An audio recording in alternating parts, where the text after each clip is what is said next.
गहरी अफसोस से कहता हूँ, हम इतने गिर चुके हैं, इतने गिर चुके हैं कि गिरने से भी ज़्यादा गिर चुके हैं। मैं उस लड़के उमर की कॉल आई, मेरे पास इसमें कॉल रिकॉर्ड है।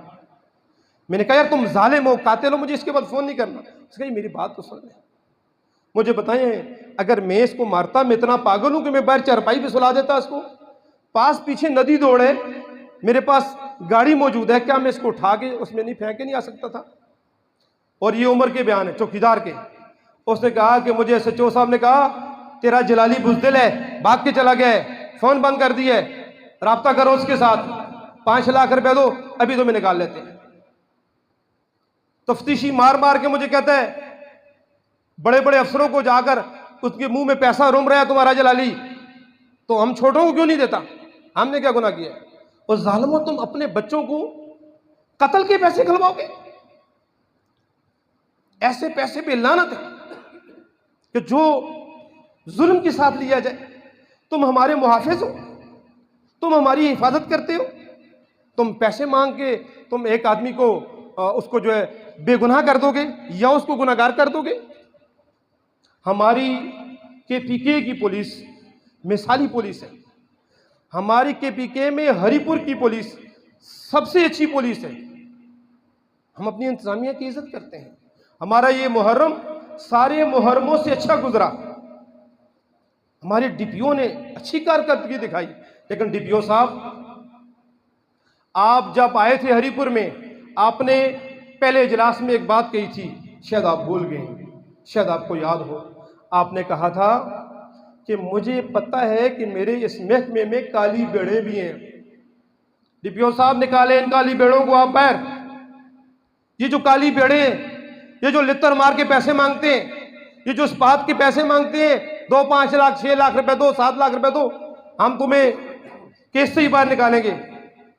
और फिर SHO कहते हैं अच्छा ऐसे करो ना, जलाली के खिलाफ बयान दो, जलाली के खिलाफ बयान दो, तुम्हारे पीछे नहीं आया, वो खुद पैसे भी लगाएगा, तुम्हें भी निकलवाएगा, खुद को भी निकलवाएगा। अफसोस होता है, अफसोस होता है ऐसी ज़हनियत सुन के। और आप यकीन करें, मैं हैरान उस बात पे। मैं मौलाना मुफ्ती हारून रशीद शामी साहब, मौलाना सिद्दीक साहब और मौलाना मुफ्ती अमानुल्लाह साहब, हम उन वरसा के पास दुआ करने के लिए चले गए। हम गए, वहाँ पर दुआ की, और चूँकि उनके जहन में भी शुकूक व शुबात थे, तो लोगों ने उनको मिसगाइड किया हुआ था। मैंने उनसे ये कहा, मैंने कहा जी मैं हल्फन कुरान के ऊपर हाथ लगा के कहता हूँ, मेरा इस वाक़े के साथ कोई तल्लुक़ भी नहीं है। ना मैंने कत्ल किया है, ना मैंने कत्ल करवाया है, ना इस मामले में मुझे पता है, और उसमें 1% भी अगर मेरी इन्वॉल्वमेंट हो तो मुझे अल्लाह मरते हुए ईमान न दे। मैंने उनके साथ ये बात की और कुरान के ऊपर हलफ किया। ये हजरात गवाह हैं। उन्होंने पता है क्या कहा?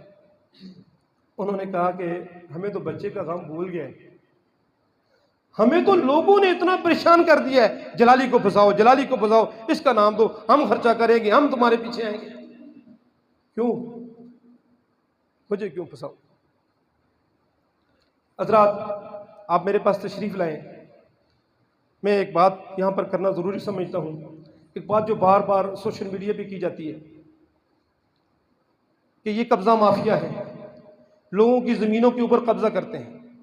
मैं मस्जिद में खड़ा हूँ, बड़े इज्तिमा में कहता हूँ, ज़िला हरिपुर में नहीं पूरे पाकिस्तान में एक आदमी यहाँ खड़ा होकर किसी जगह मेरे पास आके कहे कि आमिर जलाली ने हमारी 1 इंच ज़मीन पर, 1 मरला ज़मीन पर जो जुल्म के साथ कब्जा किया है, खुदा की कसम जो सजा आप लोग तय करेंगे वो मैं सजा कबूल करूँगा।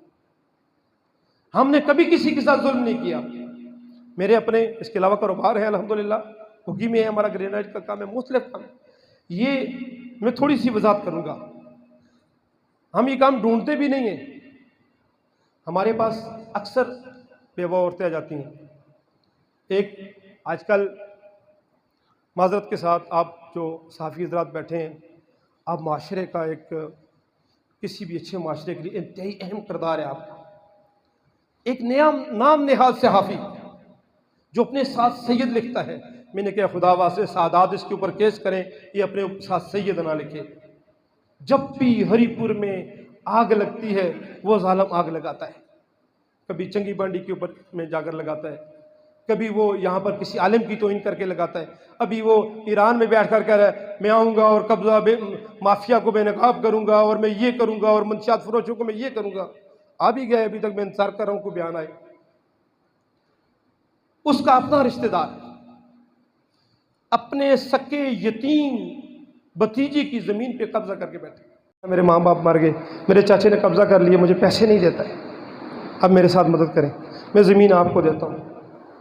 मैंने उससे ज़मीन ख़रीद ली, मैंने ज़ालिमों से कब्ज़ा ले लिया। मैं हम जो ऐसी ज़मीनें लेते हैं उन लोगों से लेते हैं जो आते हैं जो जिनके अंदर ताकत नहीं है कब्ज़ा लेने की। आपको ये पता है हमारी अदालतें कैसे हैं, दादा केस करता है, पोते तक फैसला नहीं होता।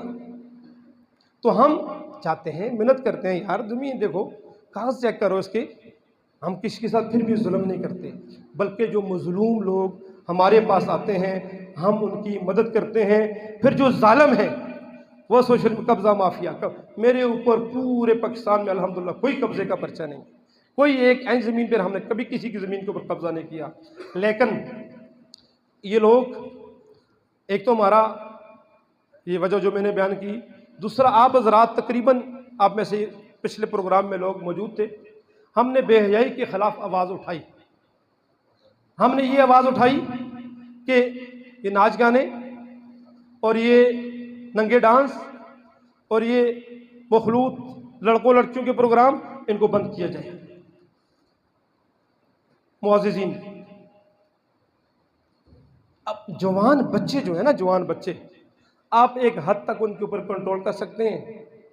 जब बेहयाई फैलती है ना, जब माहौल ख़राब होता है ना, फिर मौलवी साहब भी अपने बच्चे को नहीं बचा सकते, फिर हाजी साहब भी अपने बच्चे को नहीं बचा सकते, फिर खान जी भी अपने बच्चे को नहीं बचा सकते, फिर मलक जी से भी बच्चा बचाना मुश्किल हो जाता है।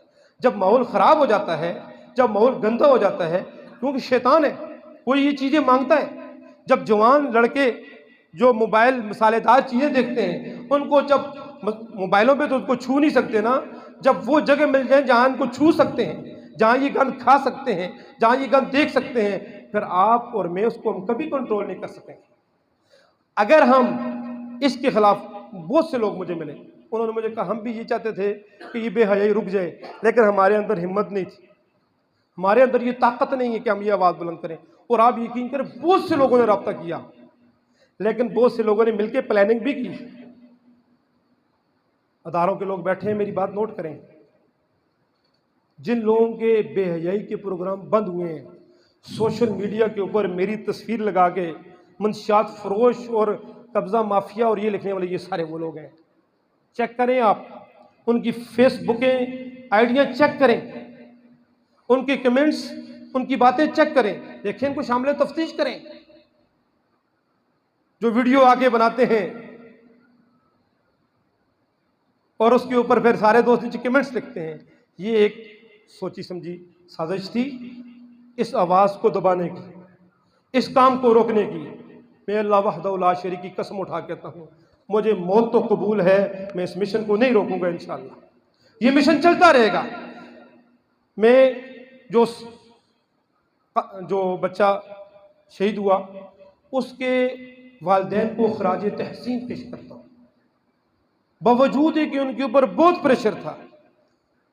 किसका प्रेशर था ये उनको पता होगा कि भाई तुम जलाली को नॉमिनेट करो, इनका नाम दो, 109 में रखो, लेकिन उस माँ ने कहा मैं अपने बच्चे का खून नहीं बेचूंगी। अल्लाह उस माँ को अजर अज़ीम अता फरमाए। उसके इस हौसले की वजह से जब हिम्मत आ जाए तो औरतें भी काम कर जाती हैं। अल्लाह उसके बच्चे की बख्शिश फरमाए। अब ये वही लोग हैं, आप ये नोट करें, जो उनके वरसा से रब्ता करें, कौन लोग आए हैं तुम्हारे पास जिन्होंने कहा आमिर जलाली को नॉमिनेट करो, उन लोगों को भी शामिल तफ्तीश करें। तो बहरहाल मैंने आप लोगों के सामने, अगर मैं जेल भी चला जाता और आइंदा भी इस काम की वजह से, बेहयाई के रोकथाम के हवाले से या रफ़ाई कामों की वजह से एक दफ़ा नहीं 100 दफ़ा भी मुझे जेल जाना पड़े, मुझे जेल जाना कबूल है। जेल तो दूर की बात है, अगर मुझे इस मिशन की वजह से मरना भी पड़े तो मुझे अपनी मौत भी कबूल है। हज़रात गिरामी, एक बात तो ये है, मैं ये अपने इदारों से नोटिस में लाता हूँ, इसमें तफ्तीश की जाए, कैमरों को चेक किया जाए और जो इस वाक़े में मुलव्वस असल कातिल है, जो भी है, चाहे वो मेरा चौकीदार है या बाहर का कोई भी आदमी है, जो भी है, उसको ढूंढा जाए और उसको उसके अंजाम तक, उसकी सज़ा तक पहुँचाया जाए।